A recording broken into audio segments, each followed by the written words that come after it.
उसके बाद अगर हम देखें, जिस शख्स पर 200 मुकदमात दर्ज हो, 2 साल से जेल में कैद हो, जिसकी बीवी जेल में कैद हो, जिस शख्स के वर्कर्स जेल में कैद हो और वो खुद कहते तनाई में बार ना मानने, इस शख्स का नाम तारीख में इमरान खान लिखा जाएगा। ये आरिफ अमीर भट्टी जो पाकिस्तान के साफ़ी हैं, उन्होंने ये बात की है कि जो बंदा पिछले 2 साल से जेल के अंदर बंद है, जिसके ऊपर 300 से ज़्यादा मुकदमे बनाए गए, जिसके फैमिली मेम्बर, जिसके लोग, जिसकी बीवी बुशरा बीवी जेल के अंदर बंद है, वो जुकरा नहीं है, वो गुलामी हो, यजीदियत और फ्रूनियत कबूल करने को तैयार नहीं है, उसकी बहनों के साथ सलूक किया जा रहा है, उसके बच्चों को धमकियाँ दी जा रही हैं, उसके बाजे को जेल के अंदर बंद किया हुआ है, मिर्ची कोर्ट के अंदर उसको 10 साल की कैद सुना दी है।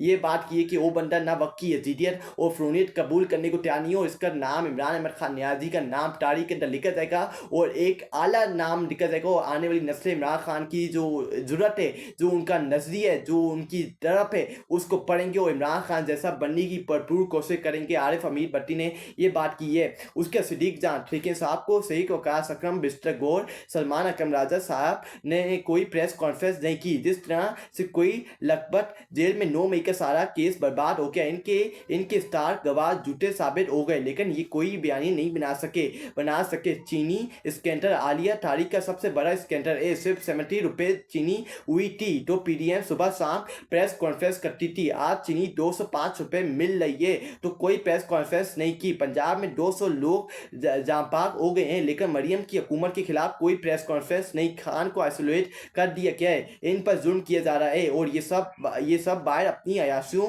में पड़े हैं, कोई प्रेस कॉन्फ्रेंस नहीं की। सिद्दीक जान ने सही बात की है कि इन्होंने सिद्दीक जान ने ये सही बात की कि तरीके साहब के जो पीटीआई के लीडर्स हैं, शेख वकास अकरम, पीटीआई का चेयरमैन बिस्टर गौर अली खान, सलमान अकरम राजा सेक्रेटरी जनरल, ये लोग बाहर बैठे हुए, लेकिन इन्होंने कोई बयान नहीं बनाया। चीनी की प्राइस मुल्क की तारीख की 205 रुपए की ऊपर चली गई, लेकिन ये प्रेस कॉन्फ्रेंस नहीं कर रहे, ये अपने अंदर इख्तलाफात जमा कर रहे हैं, ये अपने आगे फेस टू फेस आए हैं, ये पीटीआई के लीडर्स के ऊपर सवालात खड़े होते हैं। इमरान खान को आइसोलेट कर दिए गए, लेकिन ये प्रेस कॉन्फ्रेंस आके नहीं करते। लाहौर के अंदर, पंजाब के अंदर लोग जामबाग होके, लेकिन उन्होंने आके प्रेस कॉन्फ्रेंस नहीं की। उसके मरियम नवाज के खिलाफ प्रेस कॉन्फ्रेंस नहीं की। जब चीनी की प्राइस इमरान खान की हुकूमत में 70 रुपए थी, तो ये जो पीडीएम की सरकार है, जरदारी माफिया, शरीफ माफिया, ये टीवी के ऊपर बैठ के इमरान खान के खिलाफ बयानियां बनाते थे, कॉन्फ्रेंस करते थे, लेकिन आज पीटीआई की लीडर से प्रेस कॉन्फ्रेंस से गायब है। आज जो बयानियां बनाने के अंदर मुकम्मल तौर के ऊपर फेल हो गए हैं। 9 मई का ड्रामा फ्लॉप हुआ है कोर्ट लखपत जेल के अंदर, लेकिन उसके ऊपर भी इन्होंने प्रेस कॉन्फ्रेंस दी कि ये 9 मई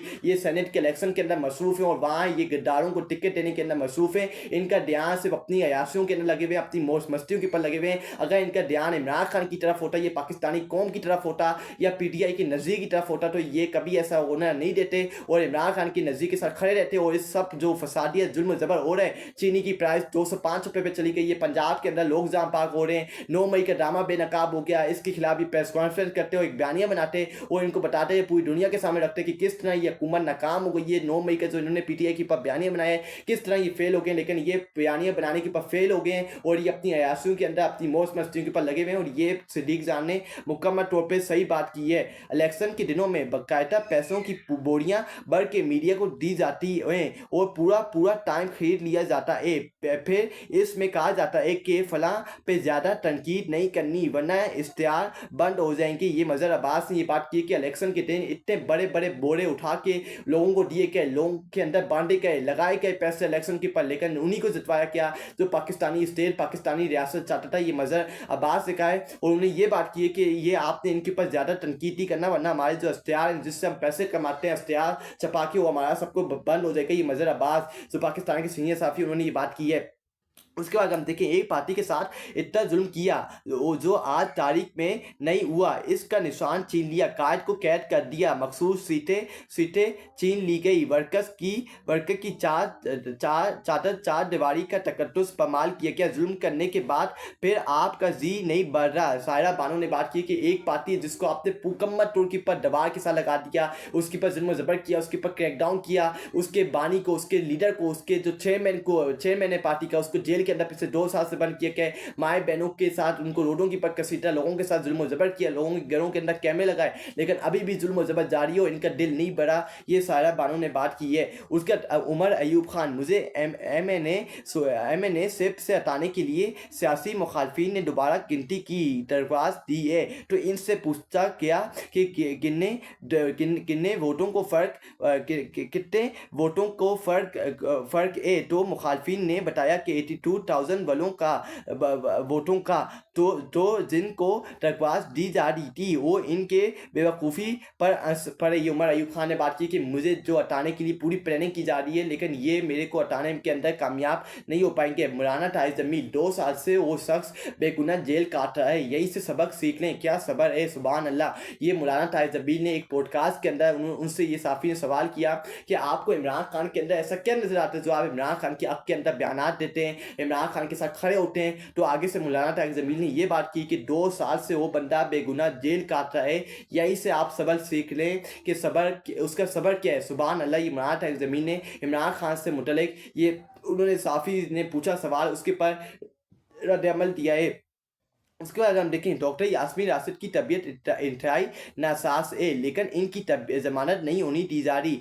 एक लीडर बिलावल पार्लियामेंट में खड़े होकर कहता है कि तुम बेगैरत और लन्ना है तो मर्दों से लड़ो, और मुसूफ आजकल खुद खामोश हैं, एक लफ्ज़ तक इनकी ज़बान से नहीं निकलता। यजर काजमी सही बात की है कि आज जो यास्मीन राशिद के साथ जेल के अंदर सलूक किया जा रहा है, आप बिलावल भुट्टो जो बड़ी बड़ी बातें करता था, बड़ी बड़ी बड़की कहता था कि अगर तुमने मुकाबला करना है पाकिस्तान की सियासत के अंदर तो मर्दों से करो, लेकिन आज यास्मीन राशिद के साथ जो सलूक किया जा रहा है उनकी तबीयत नासाज है, लेकिन आप बिलावल भुट्टो अपने मुँह के ऊपर ताले लगा कर बैठा हुआ है। ये इसकी औकात है, ये इसकी वैल्यू है, ये सिर्फ बयानिया बनाने, क्योंकि जब इनके पास बयानिया कुछ ही होता तो ये बयानिया बनाने के लिए टीवी के ऊपर अपना चूरन बेचने के लिए ये सारे बयानिया देते हैं, वरना इनकी कोई औकात, इनकी कोई वैल्यू नहीं है। उसका साकिब बसी 9 मई के केस का ट्रायल कोर्ट लखपत जेल में जारी है, जहां पर सतार गवाह पर जुर्रा की जा रही है और गवाह काफ़ी कमज़ोर बयान दे रहे हैं। एक गवाह के मुताबिक 9 मई के डंडे 30 दिन बाद रॉड कैंटोनमेंट से बरामद हुए, जबकि वहाँ रोज़ाना सफाई होती है, लेकिन डंडे 30 दिन तक वहाँ पड़े रहे। दूसरा स्टार गवाह से पूछता गया कि खान साहब के घर की सिक्योरिटी आई अलर्ट थी, अंदर जाने की किसको परमिशन नहीं थी, तुम कैसे खान साहब के घर घुस कर मेज़ के नीचे छुप कर सारी सांसें सुन रहे थे। इसके पास मोबाइल भी नहीं था कि कुछ रिकॉर्ड कर लेता, फिर इसकी ड्यूटी भी असाइन नहीं थे, वो कैसे चलक गया। और फिर इससे सारी सांसें तरीरी तौर पर नहीं बताई बल्कि मुँह जबानी जाकर बताई। मकसा केस ट्रायल चल रहा है, ग्रुप इसको नोट कर लो कि किस तरह से जेल ट्रायल हो रहा है और कैसे झूठे गवाह एक्सपोज हो रहे हैं। साकिब बसी ने बताया कि 9 मई के ऊपर किस तरह झूठे गवाह को ला के झूठे केसेस के ऊपर झूठे गवाह रिकॉर्ड किए जा रहे हैं और इसके ऊपर 9 मई के अंदर फैसला सुना दी जाएगा। ये पाकिस्तानी अदालतों का निज़ाम है और इस अदालतों को इन्होंने 26वीं आईनी तरमीम के बाद कंट्रोल कर लिया है और जो ऊपर से हुक्म होगा अदालतें वही सब कुछ करेंगी। उसका अगर हम देखें अली अमीन गंडापुर को अगर ये हमने कर ली है, उसके बाद एक मासूम बच्चे का अज़म खान हमारी जान है, अगर हमें जान भी देनी पड़ी तो देंगे। फैसल जावेद खान के सवाल पर एक बच्चे का जवाब, ये एक मासूम बच्चा है जिसका एक अज़म है, जनून है। फैसल जावेद खान ने उससे सवाल किया कि आप खान के लिए निकलोगे, इमरान खान की रिहाई के लिए सड़कों के ऊपर निकलोगे, तो आगे से मासूम बच्चे ने कहा कि खान हमारी जान है, अगर हमें जान भी देनी पड़ी तो हम देंगे। ये फैसल जावेद खान ने एक बच्चे से सवाल किया और बच्चे ने आगे से ये जवाब दिया कि अगर हमें खान की जान भी देनी पड़ी, जान भी कुर्बान करनी पड़ी, जो हम जान भी कुर्बान करने को तैयार हैं। ये आगे से बच्चे ने जवाब दिया फैसल जावेद खान को। उसके बाद देखिए सारी जरा ये बताती हैं कि 9 मई के केस इमरान खान और पीटीआई के खिलाफ सिर्फ सियासी इंतकाम था, ये हमारे कायदीन को सजा सुनाना चाहते हैं। आलिया हमजा मलिक ने ये बात की है कि ये जो सारी जो जुरा हैं ये बताती कि 9 मई के केस से इमरान खान और पीटीआई के खिलाफ इस्तेमाल किया गया है और उसको क्रश करने की भरपूर कोशिश की जा रही है। ये हमारे सारे कायदीन को सजा सुनाना चाहते हैं जो इमरान खान के साथ खड़े हैं और डट के मुकाबला कर रहे हैं। हर बंदा घर से निकले और सोच कर निकले कि हमने इमरान खान को घर वापस लाना है। ये नई मैदा पंचोरा ने बात की है कि जो बंदा भी घर से निकले वो सोच के निकले कि हमने इमरान खान को घर वापस लाना है और बगैर हमने घर नहीं लौटना जब तक इमरान खान को हम नहीं रिहा कर पाए। ये नई मैदा पंचोरा ने बात की है। उसके बाद मोहसिन नकवी और अटल तारा की मुलाकात, सोशल मीडिया पर गुमराह कुन मालूमात की तटरक के लिए मरबूत हिकमत अमली अपनाने पर इत्तेफाक, मुल्क के सलामियत कौमी अदारों के वक़ार के खिलाफ किसी भी मुनफी प्रोपेगेंडे को बर्दाश्त नहीं किया जाएगा। यत्तर तारा ने और मोहसिन नकवी की मुलाकात हुई है, उन्होंने कहा कि हमने सोशल मीडिया को लगाम देना है।